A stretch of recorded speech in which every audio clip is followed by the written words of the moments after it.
Hey, we're home after some interesting travel throughout Brazil.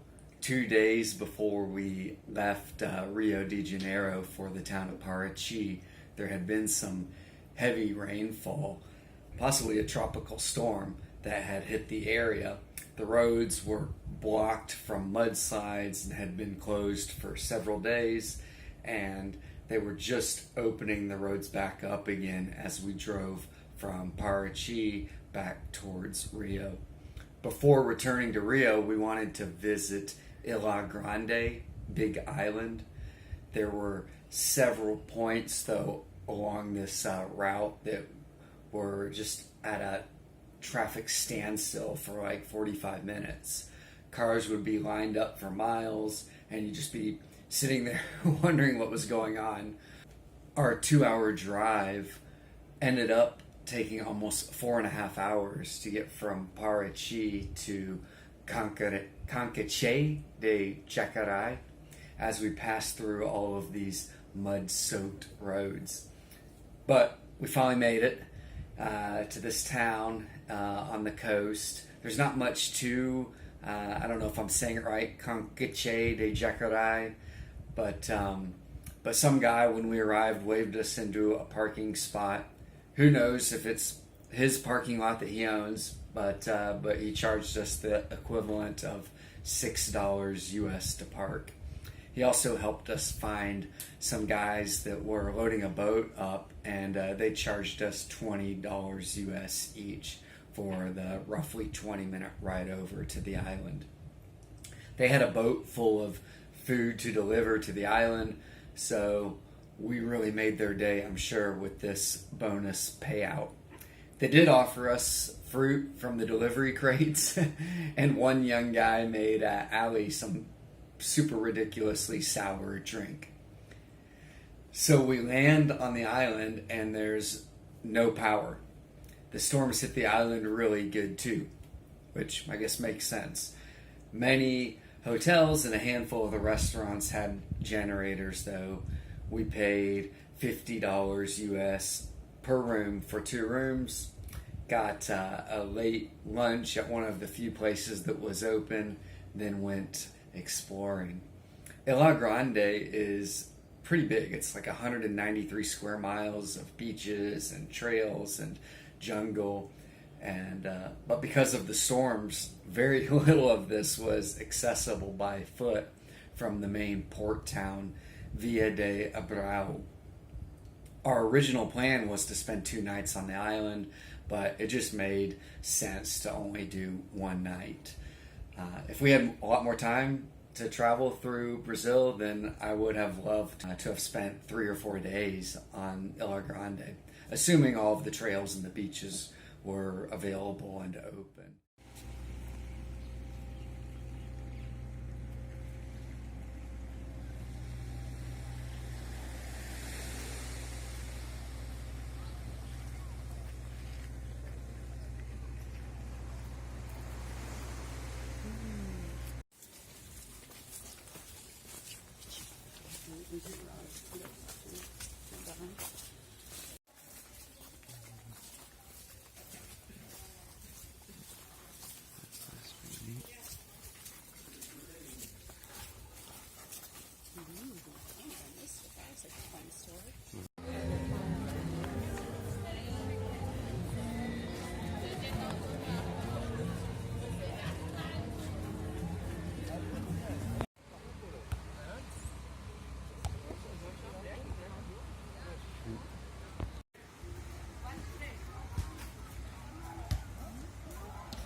we were able to go on one really cool hike. On the trails, you can see the aqueducts that moved water throughout the island during the 19th century. In the 1880s, the island converted a farmhouse into a hospital quarantine building for European immigrants in an effort to prevent a cholera outbreak in Brazil. The island was closed in 1913, but from 1940 to 1954, this farmhouse turned hospital operated as a prison. You can still see what's left of the structure, and it's built right up against the water. It's really cool.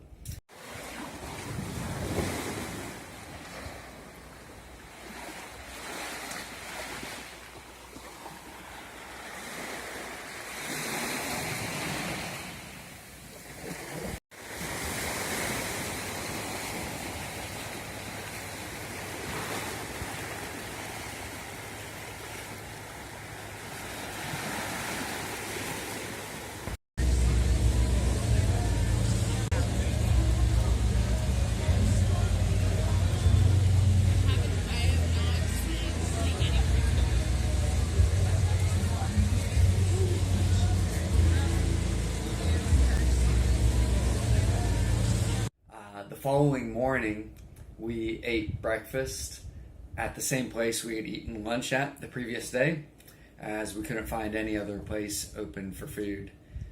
When we got back to the hotel, the people that worked there asked us what we wanted for breakfast, as it was included in the $50 that we paid. Whoops. We had a brief scare when we showed up at the dock to catch a ride back across the water. We were told that no ferry boats were returning to that town on that day. So we went out and we found somebody who would give us a private boat for $80, or at least what we thought was a private boat. But they ended up making a few stops along the island and put 11 other people on it, along with the 3 crew members, for 18 total people. It just happened to be the same crew that had driven us over the day before, but in a different boat. The previous day, those crew guys were adamant we put on life jackets, but I guess with 18 people in a 14-person boat, plus all the luggage, it wasn't that important to wear a life jacket because only 2 people out of the 18 had them on. And then 200 yards from the shore, the boat died and we had to be towed the rest of the way in. So all in all, a fun little 24 hours. All right, thanks for watching. Take care.